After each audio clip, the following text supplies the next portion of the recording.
cominciato a dipingere fin da bambino, ho cominciato a fare le prime mostre nei bar, dopo successivamente l'esigenza di incorniciare i miei quadri è nato un negozio, ho cominciato a fare cornici, oltre a fare cornici per me ci sono avvicinati dei clienti, farle anche per me, questo e quello, è nato un piccolo laboratorio, poi è nata una piccola aziendina, un capannone, 2 capannoni, 3 capannoni, ti dico, in realtà di una decina di anni eravamo nel mercato europeo la prima azienda come numero di metri prodotti venduti, per cui è una realtà veramente grande.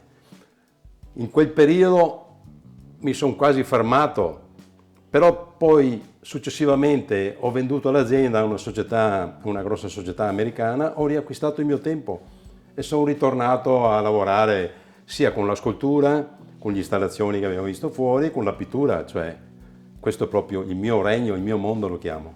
E questa in particolare è un'opera che è nata l'anno seguente che ho acquistato la casa. Mi è venuta l'idea da questo tronco che in realtà mi è morto, e dalla forma che aveva ne ho estrapolato questa forma, lo chiamo l'alce.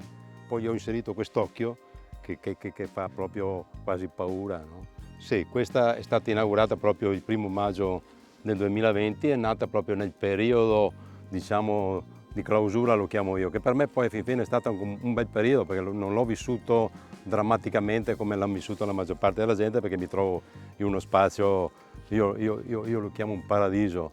È nata questa forma, è una forma, sono due persone che si abbracciano, una dentro all'altro. Sto creando all'interno di questo parco, una vera e propria mostra all'aperto. Questa opera rappresenta uno dei tuoi temi preferiti, giusto? Sì, sì. Il simbolo di queste 2 punte, cioè il mio tema da anni è sempre stata una ricerca tra il positivo e il negativo, lui e lei, il bianco e il nero. Queste 2 forme, sempre che da una parte c'è sempre il positivo e il negativo, e qui ci sono questi 2 cuori, i 2 cuori contrapposti, che sono sempre le forme poi fin fine che si attraggono, che si uniscono. Fa sempre parte di questo tema. Da giovane ho fatto una scelta, avevo cominciato con la chitarra, ho fatto scuola di chitarra, avevo cominciato con un piccolo gruppo, poi mi è successo un incidente lavorando in legno, ho perso un pezzo di dito e da quel momento lì non ho più avuto la possibilità del contatto con le corde e mi sono appassionato a questa arte. Ad esempio la scultura è nata negli anni 90, è nata a seguito dell'incontro che ho avuto con Gabri, che è stata la mia musa, diciamo, lei la mia stella.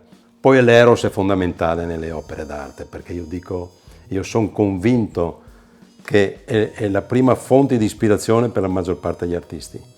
Cioè c'è qualcosa dentro che ti porta a creare, che ti stimola, che ti dà la voglia proprio di fare. E ci sono queste forme varie, non volgari, perché sono sempre forme artistiche, diciamo, no? Che a volte possono essere più o meno esplicite. Cioè, se guardiamo, le mani in realtà sono presenti in quasi tutte le opere. Cioè, le mani hanno un suo linguaggio. Quello che non riusciamo a volte a dire, quel pensiero o vocalmente, lo esprimo proprio con le mani. Le mani proprio parlano da sole. Se andiamo a vedere, ci sono le mani, ci sono le mani, ci sono le mani dappertutto. Cioè l'argilla è una cosa come viva, no? Cioè tu quando la prendi in mano, il primo tocco, il primo impatto, gli lascia un'impronta. E da quell'impronta poi fin fine nasce l'idea, perché non so mai cosa vado a fare, cosa creo. È proprio il gesto delle mani che mi danno l'ispirazione alla creazione dell'opera. Ma io penso che tutti in genere gli artisti partono dalle cose più semplici, partono guardando gli altri maestri o partono guardando il paesaggio, cominci proprio a dipingere quello che vedi. Cioè è dopo negli anni che nasce la tua personalità, il tuo vero istinto creativo. Perché da qui poi fin fine, sai, ci sono tantissimi passaggi, questo è un periodo, quello è un periodo, ci sono tutti periodi che raccontano la storia della tua vita, cioè raccontano momenti precisi del tuo percorso, del tuo stato d'animo. Ogni quadro potrebbe parlare volendo. Qui Bepi vediamo un altro periodo della tua attività, della tua vita artistica, dove proprio l'arte incontra l'industria anche. Sì, sì, questo è stato un bel periodo, perché poi ho sviluppato le idee che avevo e la fantasia che avevo nel mondo sia del quadro che alla cornice da quadro. Non ho fatto altro che applicare la stessa tecnica e applicarla sulle tavole dei pavimenti. E da qui è nato veramente un grande business, in collaborazione con le più grandi aziende in Italia. Ho sviluppato progetti con vari colori, con varie combinazioni. Qui vediamo l'oro, l'argento, i colori, cioè sono stato il primo a mettere il colore sul pavimento, sulle tavole in rovere.